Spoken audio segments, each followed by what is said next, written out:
आपण ज्यांना गौतम बुद्ध म्हणून ओळखतो त्यांचे खरे नाव होते सिद्धार्थ गौतम. मग बुद्ध हे नाव त्यांना कुणी दिले आणि सर्वात महत्त्वाचे म्हणजे याचा अर्थ काय होतो?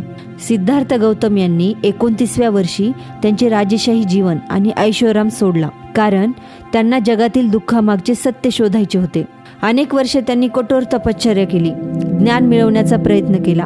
हा प्रवास सोपा नव्हता आणि मग एका क्षणी त्यांना सर्वोच्च ज्ञान प्राप्त झाले.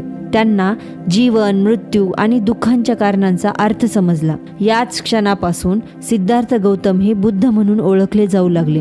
बुद्ध या शब्दाचा अर्थ आहे जागृत व्यक्ती किंवा अतिशय ज्ञानी व्यक्ती. बुद्ध हे नाव नाही, तर ही ज्ञानाची उपाधी आहे.